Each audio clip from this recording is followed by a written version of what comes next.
Bismillahirrahmanirrahim. Assalamualaikum warahmatullahi wabarakatuh. Para mahasiswa yang dirahmati Allah Subhanahu wa taala, alhamdulillahirabbil alamin.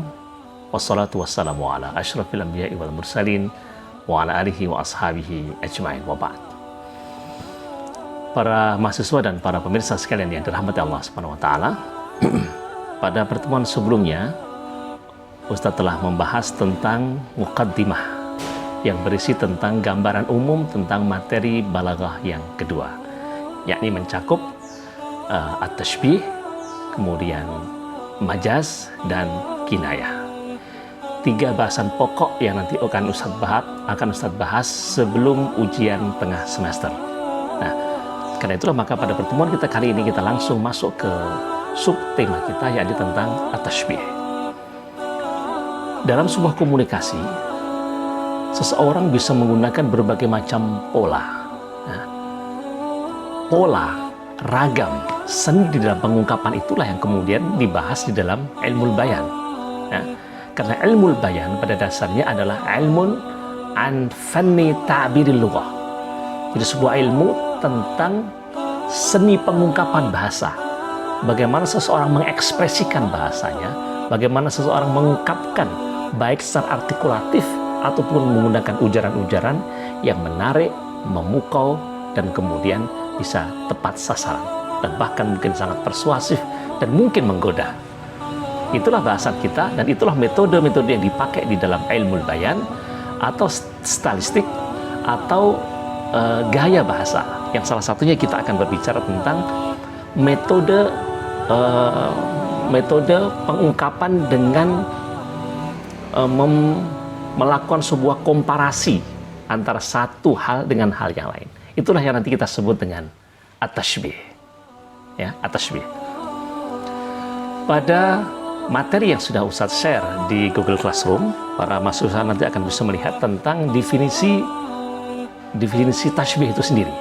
Jadi tashbih adalah musyarakatu amrin li amrin bi adawatin makhsusah bi adawatin ma'lumat. Jadi sebuah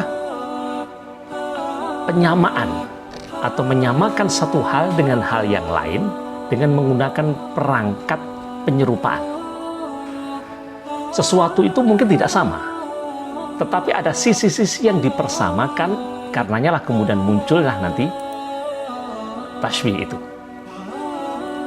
Misalnya, seorang wanita itu adalah manusia, dibandingkan dengan bunga adalah tumbuhan. Wanita dengan tumbuhan sesungguhnya 2 entitas yang berbeda, tetapi ada sisi persamaan. Kalau wanita itu menjadi logos dari sebuah kecantikan, sebuah keindahan, dan bunga pun juga merupakan sebuah entitas, simbol kecantikan, maka persamaan hal inilah yang nanti akan kita ambil. Sehingga kemudian kalau di dalam bahasa, contoh misalnya, al-mar'atu kalwardati. Al-mar'atu kalwardati fil jamalati.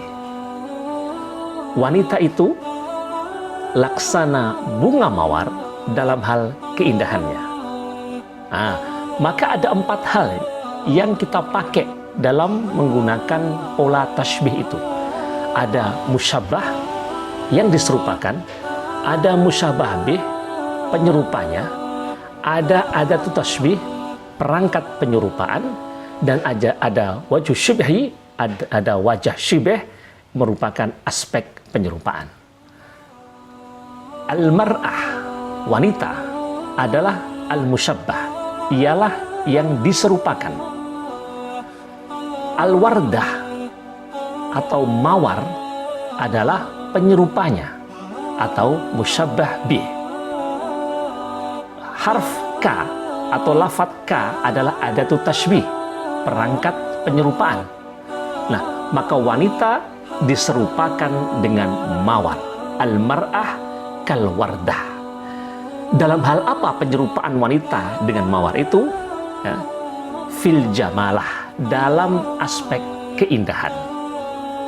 Nah, maka fil jamalah adalah wajh syibhi, aspek penyerupaan dari dua hal entitas yang berbeda itu. Nah, itulah para pemirsa, para mahasiswa sekalian, contoh dari tasybih. Nah, karena itulah nanti para mahasiswa akan mengetahui bahwa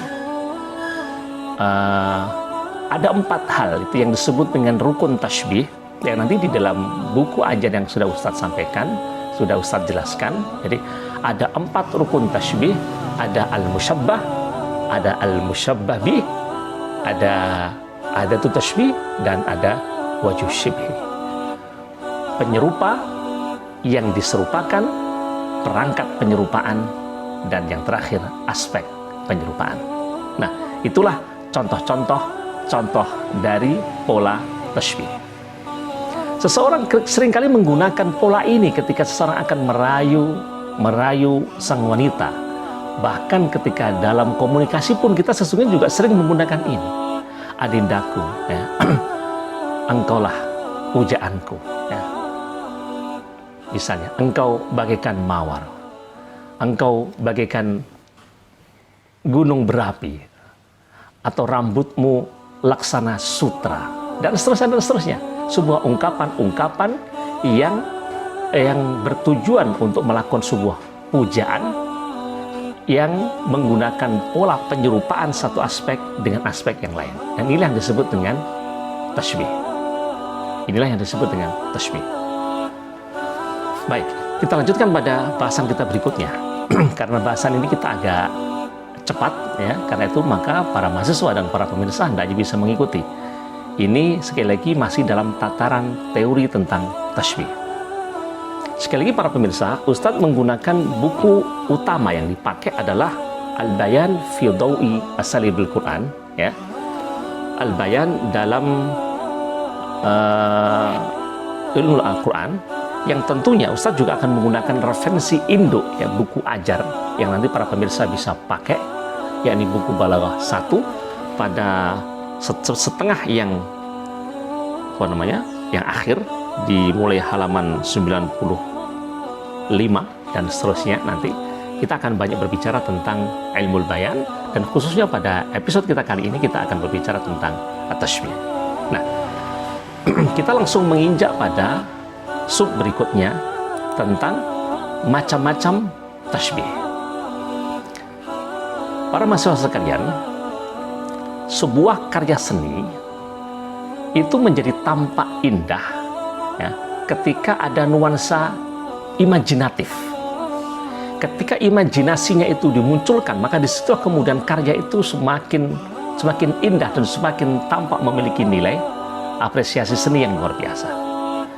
Satu contoh, mungkin para mahasiswa pernah melihat film Ayat-Ayat Cinta, ya. Tapi bagi mahasiswa yang pernah melihat film Ayat-Ayat Cinta yang sebelumnya didahului dengan membaca novel Ayat-Ayat Cinta karya Habibur Rahman Al-Shirazi, ya, maka lebih banyak kecewa ketika menonton tayangan audiovisual, lebih banyak kecewa ketika menonton film daripada ketika membaca novel. Padahal sesungguhnya audiovisual itu lebih bisa menjelaskan dengan tayangan yang mungkin lebih romantis, dengan gambaran yang mungkin lebih mendekatkan kepada fitur-fitur aslinya. Tetapi penelitian menunjukkan bahwa hampir semua pembaca novel, ketika sudah membaca novel Ayat-Ayat Cinta, ia merasa bahwa apa yang ia baca tidak cukup terwakili ketika dia melihat film Ayat-Ayat Cinta. Kenapa? Karena ketika seseorang membaca novel, ada nilai imajinasi. Dan imajinasi itu sangat bebas, bahkan sangat liar. Dan ia mempengaruhi seseorang ketika dia sedang membaca sebuah karya sastra itu. Seperti itu.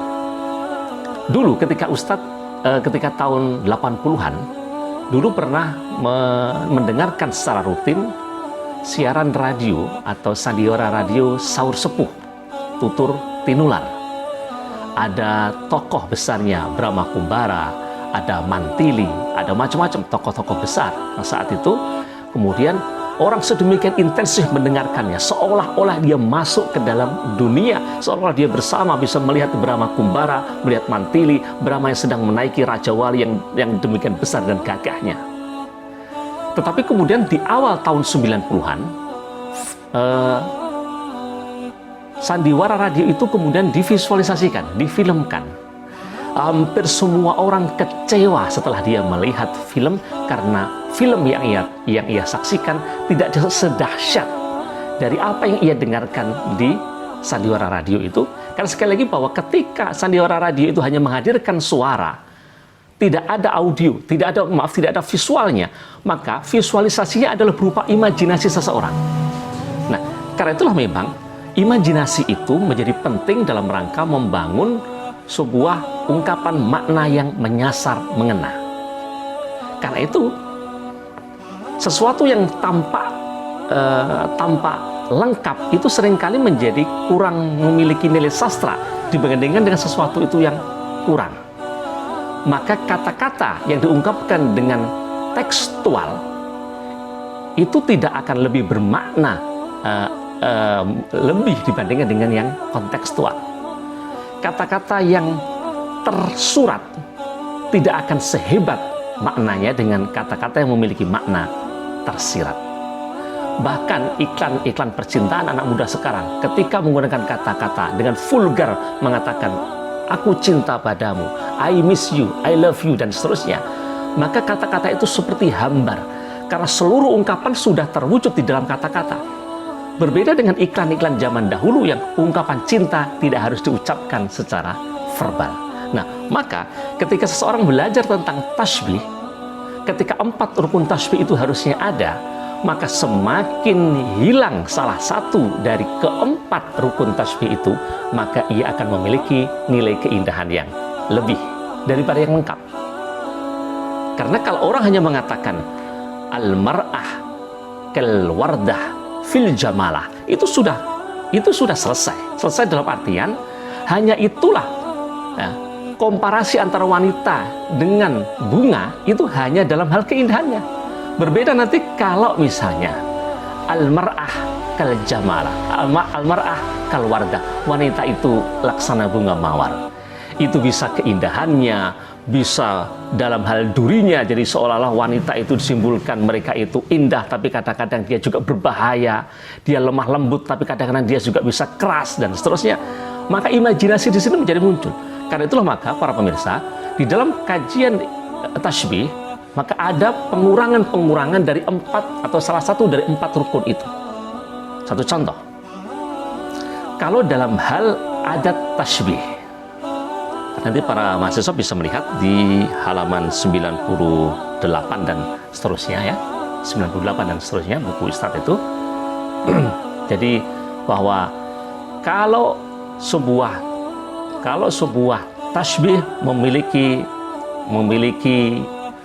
perangkat yang lengkap dalam hal adat tasbihnya, artinya lafaz itu ada adat tasbihnya, disebut tasbih muakkad. Tetapi kalau tidak ada, maka ia disebut dengan tasbih mursal. Misalnya, al-mar'ah kal wardah fil jamalah. Dalam hal ada tasbihnya, maka ia disebut tasbih muakkad. Tetapi kalau tidak ada al-mar'ah wardatun fil jamalah, maka ia disebut dengan tasbih mursal. Nah, selanjutnya para mahasiswa, suatu saat bukan hanya sekedar ada tasbih, tapi bisa juga dari segi atau sisi wajhus syabah, wajhus syibhi. Jadi kalau ada wajhus syabahnya, namanya tasbih mufassal. Kalau tidak ada tasbihnya, disebut tasbih mujmal. Saya ulangi, kalau ada wajhus syabahnya disebut tasbih mufassal, kalau tidak ada tasbihnya disebut tasbih mujmal. Misalnya al-mar'ah kal wardah. Al-mar'ah kal wardah itu namanya tasbih mujmal karena tidak ada wajhus syabahnya.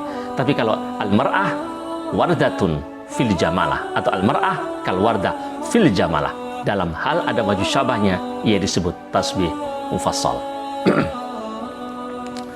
Yang berikutnya, kalau ada tasbih, kalau tasbih itu memiliki wajhus syabah, dan wajh syabahnya itu sangat panjang, maka ia disebut tashbih tamtsil. Tashbih tamtsil. Satu contoh, al-mar'ah kal wardah fil jamalah. Sementara di situ, tapi kemudian ketika fil jamalah itu ingin dijelaskan secara lebih detail lagi, al-mar'ah kal wardah fil jamalah, tabat rihuha lailan wa nahara. Wanita itu laksana bunga mawar dalam keindahannya, semerbak harum baunya sepanjang siang dan malam. Maka ini namanya tashbih tamtsil. Dalam hal ada wajh syabah dan wajh syabahnya dikembangkan ya, secara lebih detail, maka ia disebut dengan tashbih tamtsil. Baik, kita lanjutkan berikutnya. Maaf. Sekali lagi bahwa sebuah karya sastra semakin sedikit atau semakin besar nilai imajinasinya, maka ia semakin baik. Atau semakin dikurangi kata-katanya sehingga menaikkan daya imajinasinya, maka itu sebuah tasbih yang memiliki nilai lebih tinggi. Karena itu kalau ada lafadz misalnya al-mar'ah kal jamalah, al-mar'ah kal wardah fil jamalah, ini komplit ada empat-empatnya. Tetapi kalau ingin dihapus dua, misalnya al-mar'ah wardah, wanita itu mawar, wanita itu bunga mawar, maka ini sebuah bentuk tasbih yang lebih indah lagi. Inilah disebut dengan tasbih baligh. Tasbih baligh. Ketika di dalam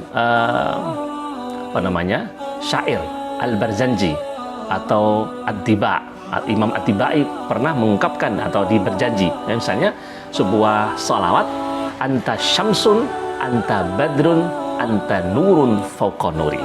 Ini adalah contoh tasbih baligh. Kalau diungkapkan secara lengkap adalah anta kasyamsi fil hidayati, engkau laksana matahari dalam hal memberikan kecerahan, dan seterusnya dan seterusnya. Tetapi keindahan itu menafikan beberapa lafadz sehingga kemudian daya imajinasinya akan semakin tampak. Maka cukuplah disebutkan anta syamsun. Anta yang dimaksud adalah engkau wahai Muhammad. Anta syamsun, anta badrun, anta nurun fauqa nuri. Itu disebut dengan tasbih baligh. Kalau tidak ada kedua-duanya disebut tasbih baligh. Kalau ada seperti biasa tadi disebut tasbih ghairu baligh. Baik, kita lanjutkan pada sub berikutnya.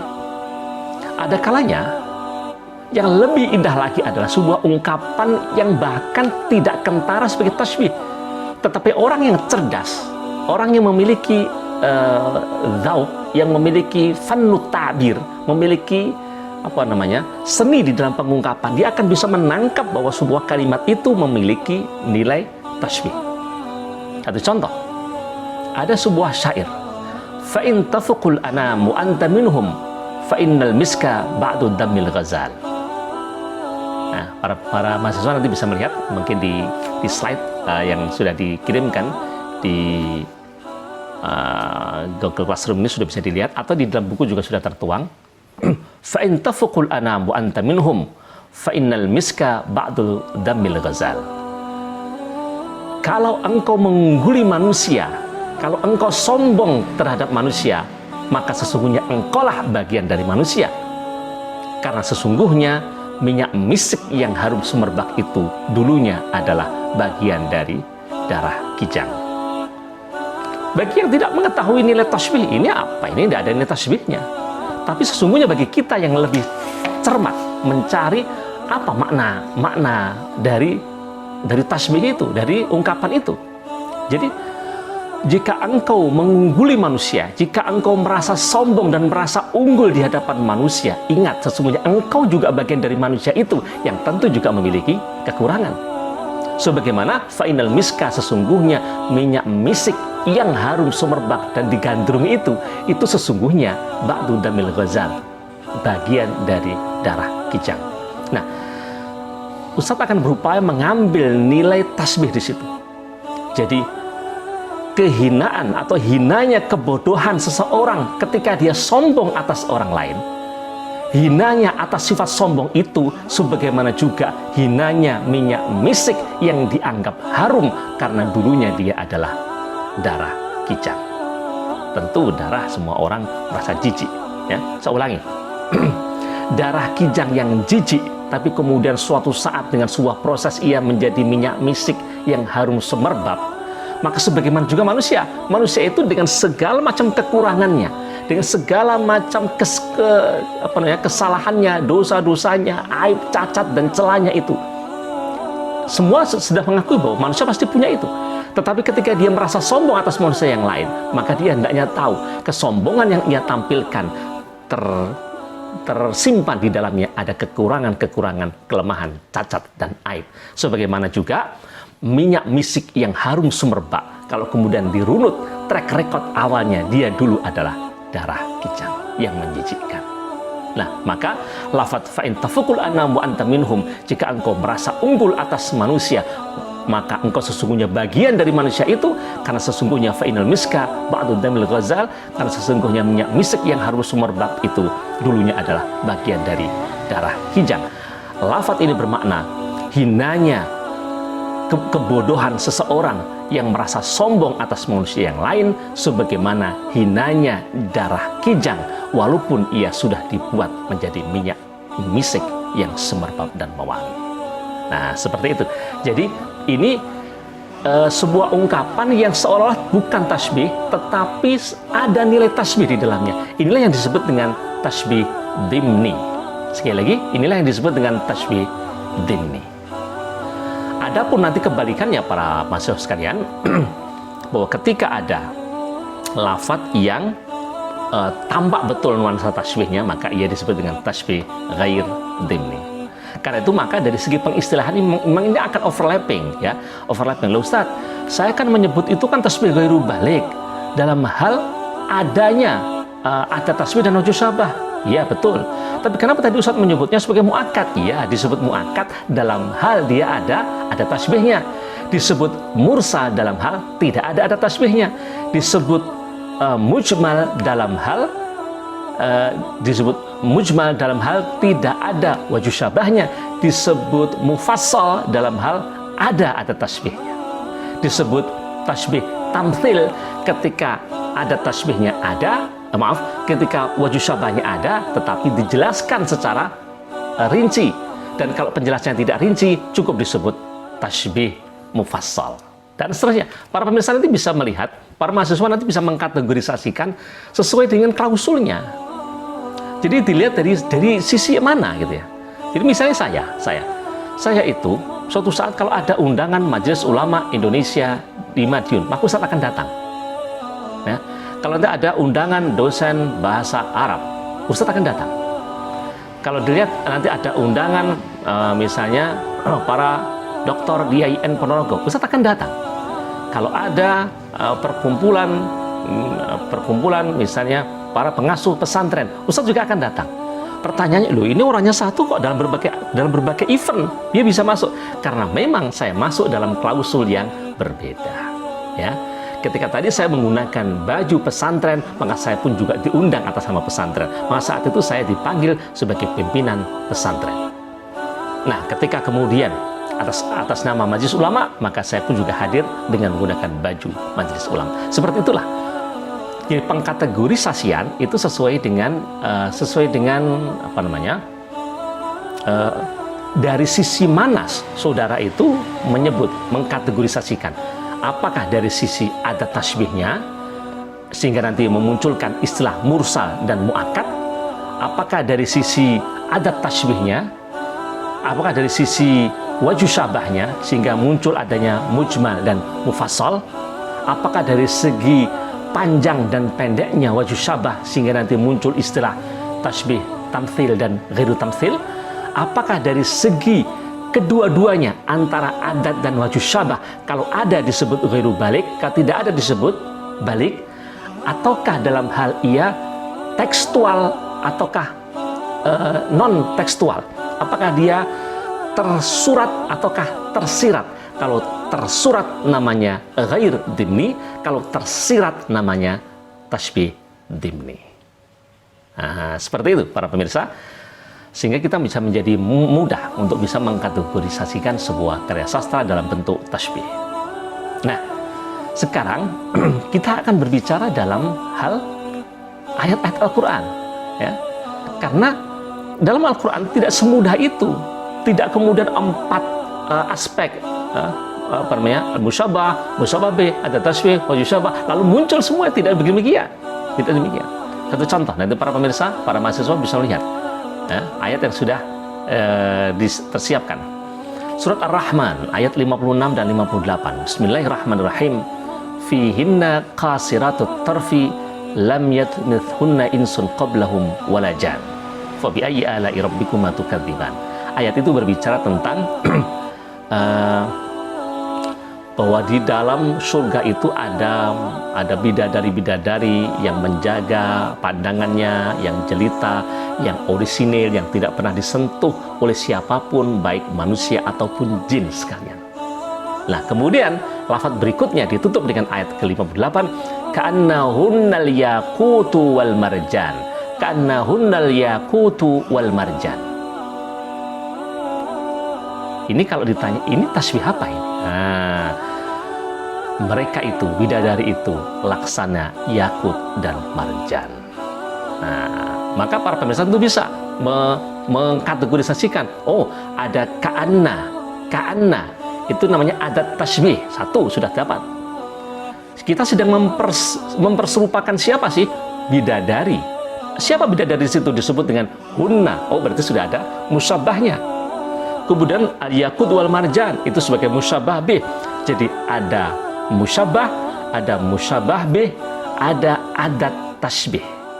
Sama lagi, ada musyabah, ada musyabah bih, ada adat tasbih. Yang tidak ada adalah wajh syabahnya. Ini termasuk tasbih jenis apakah? Nah, para mahasiswa tentu harus bisa menebak. Ayo, silakan saya kasih waktu, beberapa waktu. Nah, luar biasa. Karena mahasiswa tentu akan bisa menebak dengan tepat. Ketika hadir musyabah, musyabah bih, dan adat tasbih, maka itu disebut dengan tasbih mujmal. Ya, ketika tanpa adanya wajh syabah, maka ia disebut dengan tasbih mujmal. Nah, seperti itu. Itu dalam surat Ar-Rahman ayat 58. Nanti juga para mahasiswa juga akan bisa melihat salah satunya dalam surat Al-Baqarah ayat 222.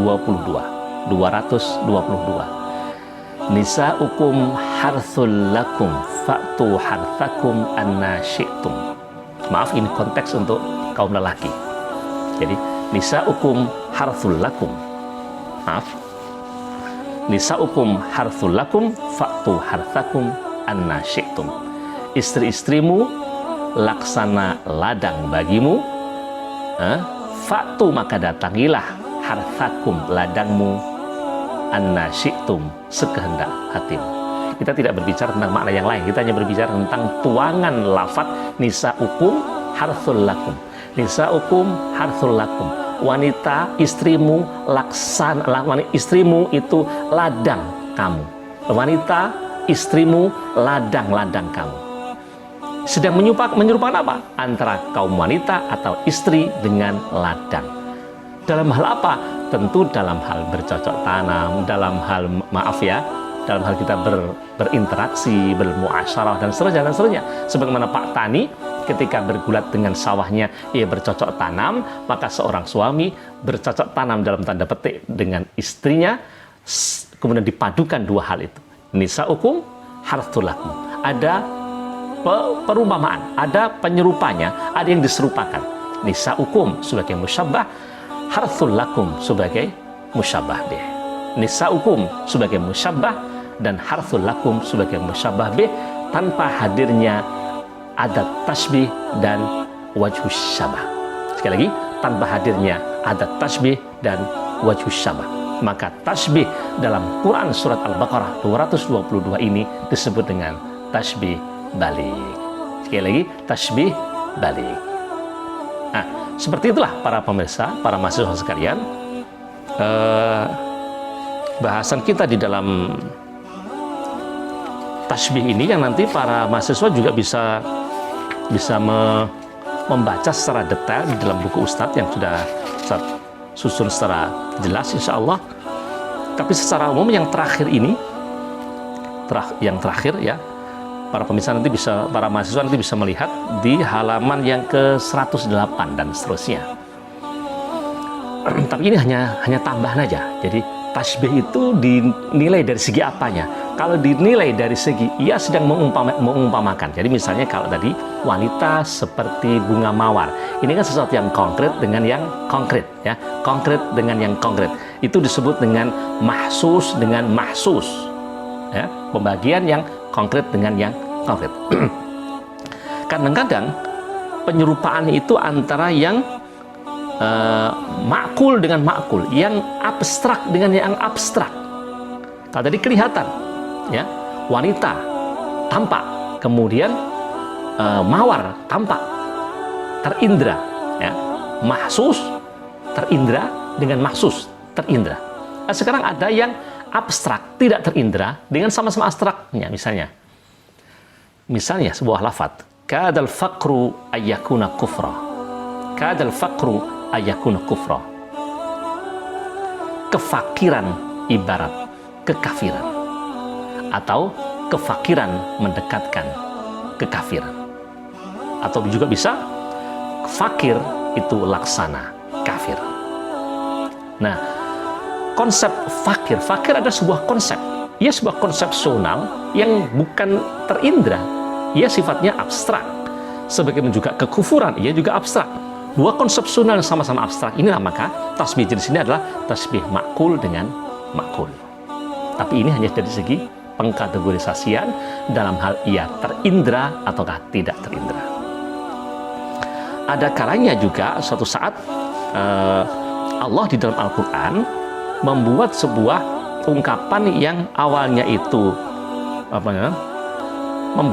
membandingkan sesuatu yang makul dengan yang mahsus. Sesuatu yang tidak terindra dengan sesuatu yang terindah, sesuatu yang bisa diraba dengan sesuatu yang tidak bisa diraba. Misalnya ada satu surat dalam Ar-Ra'd ayat 14, lahu da'watul haq, ini agak panjang, waladina yad'una min dunihi la yastajibuna lahum bi syai'in illa kabasiti kaffaihi ilal ma' liyablugha fahu wa ma huwa bibalighi wa ma du'al kafirina illa fi dhalal. Orang-orang yang menyeru selain Allah, orang yang berdoa pada selain Allah, artinya ini orang yang musyrik.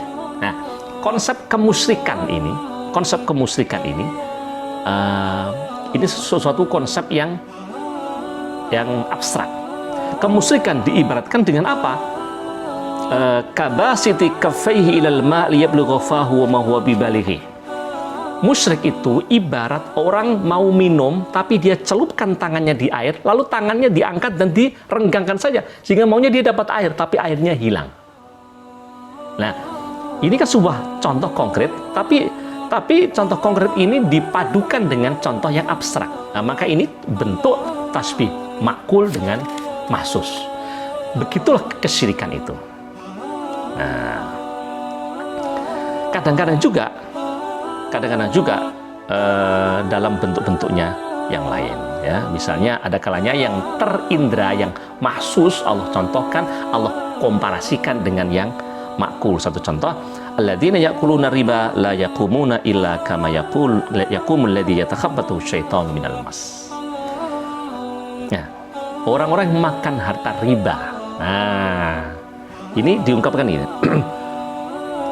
Tidak bisa berdiri, melainkan seperti, nah, ini sehingga kita ringkas ini, berdirinya orang yang makan riba itu seperti orang yang kerasukan setan, seperti kerasukan setan. Jadi orang yang berdiri ini konsep yang konkret, kerasukan setan itu yang abstrak. Maka ini ingin mengkomparasikan antara yang konkret dengan yang abstrak. Nah, seperti itulah para mahasiswa sekalian, contoh dari berbagai macam kategorisasi dari tasbih. Nah, maka nanti tugas mahasiswa adalah bisa mengkategorisasikan berbagai macam ayat-ayat yang ada di dalam Al-Quran, dan ini menjadi tugas para mahasiswa sekalian. Ingat, dalam pembelajaran daring ini tiada hari tanpa tugas. Ya, sekali lagi bahwa semakin banyak tugas semakin berpahala, maka semakin banyak tugas saudara lakukan, insya Allah semakin banyak tugas-tugas, semakin banyak pahala-pahala akan saudara kumpulkan. Faman thaqulat mawazinuhu fahuwa fi 'ishatin radiyah. Siapa yang nanti timbangan kebaikannya nilainya lebih banyak, maka dia akan mendapatkan kehidupan yang mulia, mulia di dunia dan mulia di akhirat, insya Allah. Oh, ini kan tugas kuliah, Ustaz. Ya, saya selalu mengatakan demikian. Ya, para pemirsa, ini sekedar tausiah akhir untuk menutup sesi kita kali ini. Ketika Allah Subhanahu wa taala berfirman, "Wa ma khalaqtul jinna wal insa illa liya'budun." Tidaklah aku ciptakan jin dan manusia melainkan untuk beribadah kepadaku. Para ulama menyebutkan illa liya'budun, maksudnya illa liya'rifun, liya'rifuni.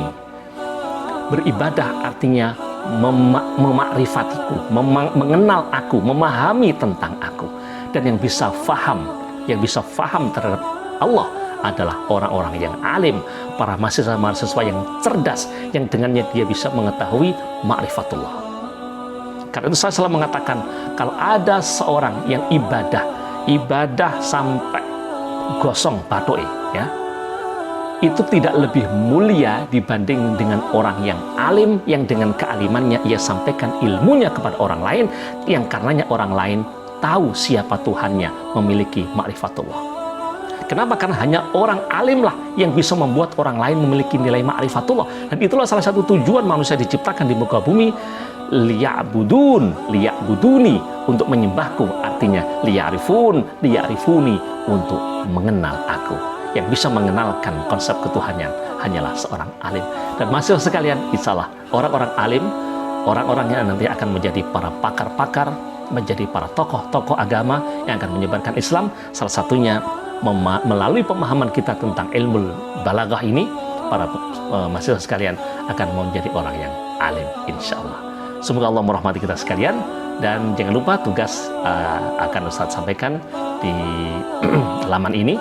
Dan selamat mengerjakan, dan tugas yang lalu bagi yang sudah mengerjakan, Ustaz ucapkan terima kasih, jazakumullah khairan katsira. Dan bagi yang belum, mohon maaf, al-ajru biqadri ta'ab. Siapa yang tidak akan mengumpulkan, maka tentu tidak akan Ustaz berikan nilai, ya. Seperti itu.